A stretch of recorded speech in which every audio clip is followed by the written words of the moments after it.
आए वो बेंच पर बैठकर आराम से खा सके। मुखिया जी, ये तो आपने बहुत बढ़िया बात की है। अगर आप एक बार सख्ती से सभी गांव वालों को कूड़ा न फैलाने की कह दें तो वो खुद ही गंदगी नहीं करेंगे। अनमोल भाई, यहाँ पास में धर्मशाला में मेरी बेटी की शादी का कार्यक्रम है। वो शुरू से ही आपके हाथों की पानी पूरी खाती हुई बड़ी हुई है। मैं चाहती हूँ कि आप अपने परिवार के साथ उसकी शादी में आए और हो सके तो शादी के मेन्यू में भी अपनी पानी पूरी रखें। आप बिल्कुल भी चिंता मत कीजिए बहन जी, सब कुछ हो जाएगा। आपकी गुड़िया की शादी में किसी तरह की कोई कमी नहीं होगी। अनमोल का अच्छा विचार और सोच देखकर अब सभी गांव के ठेले वाले उसे अपना नेता बना देते हैं। इस तरह बारिश में भी पानी पूरी बेचने वाला जहां बारिश से चिढ़ा करता था, उस बारिश ने उसकी पूरी जिंदगी को बदल कर रख दिया। उसके सारे गम धो दिए। अब बारिश से वो बिल्कुल परेशान नहीं होता, क्योंकि उसके पास एक समाधान था जिससे अब बारिश सिर्फ उसे फायदा कर सकती थी, नुकसान नहीं पहुंचा सकती।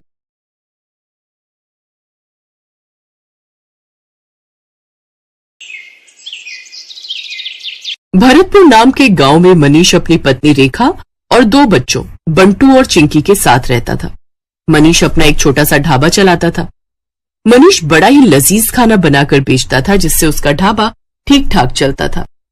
वाह यार मनीष, क्या लाजवाब खाना है। तुझे पता है, इतना स्वादिष्ट पालक पनीर मेरी माँ भी बनाया करती थी यार। सच में मनीष भाई, मजा आ रहा है। उसके ढाबे पर उसके गांव के और आसपास के गांव के लोग खाना खाने आते रहते थे। लेकिन अब जुलाई का महीना शुरू हो चुका था। उसका ढाबा कच्चा बना हुआ था, जिस कारण बरसात के समय में वहां पानी टपकना शुरू हो जाता था और इसलिए बरसात में उसका धंधा मंदा पड़ जाता था। उसके ढाबे पर कम ग्राहक आने लगते हैं। बाहर बारिश जोरों पर थी। हे भगवान, पिछले 2 हफ्ते से बहुत ही कम ग्राहक आए हैं ढाबे पर। अगर ऐसे ही चलता रहा तो कैसे काम चलेगा। कहीं ऐसा ना हो कि फिर मुझे अपना ढाबा बंद करना पड़े। आप चिंता मत कीजिए जी, ऊपर वाला सब ठीक कर देगा। बारिश में लोगों को आने में थोड़ी दिक्कत तो होती ही है, ऊपर से ढाबे में पानी भी टपकता है, शायद इसलिए। अच्छा चलिए, आज मैं भी आपके साथ चलती हूँ ढाबे पर। वो दोनों ढाबे पर चले जाते हैं। उस रोज भी खाना बनाते हैं, लेकिन उस रोज भी बारिश के चलते कोई नहीं आता। लगता है आज भी ये सारा गरीबों में बांटना पड़ेगा। कोई ग्राहक नहीं आया। उस रोज भी वो सारा खाना गरीबों में बांट आते हैं। ऐसे ही दिन बीतते हैं। एक रोज आधी रात के समय गांव में तेज तूफान आता है और जोरों से बिजली कड़कती है और वो बिजली उसके ढाबे पर आकर गिरती है, जिससे उसका ढाबा जल जाता है।